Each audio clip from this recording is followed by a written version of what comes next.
The FBI's coast-to-coast investigation of a triple murder committed in Maryland left agents scrambling to link LA's Lawrence Horn and Detroit's James Perry to their case. Investigators knew the two men were talking, but they didn't know how. Were they using Perry's former jail buddy, Thomas Turner, as a go-between? The FBI secured authorization to tap Turner's phone. Yep. That was the key. Yeah, what's up? Both Horn and Perry talked yeah. to Turner often, Yeah, okay, and that's Turner no problem. relayed messages between them. But they were careful not to use language that might incriminate them. And once again, agents found themselves back in the same old grind, monitoring and logging hundreds of calls, then trying to make links between the callers. All right, I'll talk to you later. One surveillance would be taking place, actively taking place, physical surveillance in Los Angeles on Lawrence Horn, while at the same time, 24 hours a day, the Detroit division was conducting physical and electronic surveillance on Thomas Turner and physical surveillance on James Edward Perry. As before, they made a few connections between calls and callers.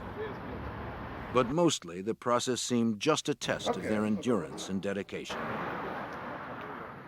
Horn and Perry were giving them a run for their money.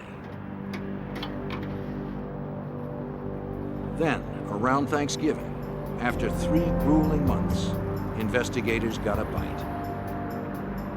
Perry was preparing to move. Agents secured a federal warrant to search his residence before he left. It was a dangerous mission. Perry had shot a Michigan police officer, and he was known to own high-powered weapons. An FBI SWAT team made the entry. Wittenberger and his partner followed. They roused Perry and his girlfriend from bed, catching them unaware and unarmed.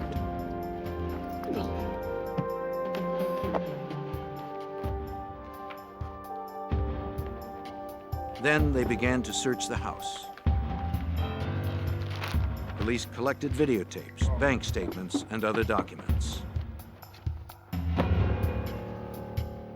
Much of what they found seemed strangely out of place in the home of a so-called minister.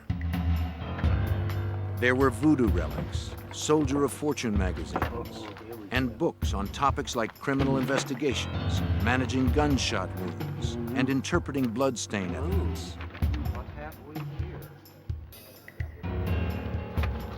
Investigators hoped to prove that Perry had bought the books as well. They called the publishers, getting only one hit from Paladin Press. A canceled check proved to be the turning point in the case.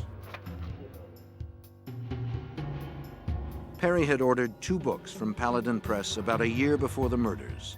2 chilling titles: Hitman, a manual for independent contractors, and How to Build Disposable Silencers. When you read through those books, it was very disturbing to see the number of similarities and parallels from the Hitman book to what transpired inside Millie's home on March 3rd. Finally, the pieces began to form a single picture. Mildred's missing minivan was explained. Perry had used it to get back to his rental car, which he'd parked some distance from the crime scene, as the book recommended. The credit cards found by a jogger on a road near the house also fit in neatly. It said, if you want to make it look like a burglary, do a little bit of messing around the house, take some items and then throw them along the side of the road. It said, throw the pieces of the rifle along the side of the road. Another thing that the book recommended was to take a little narrow file and run it through the barrel of the rifle. And a little narrow file was found in the backyard with deposits of chemicals consistent with gunshot residue. The book also suggested using an AR-7 rifle, exactly the gun whose trigger mechanism was found earlier.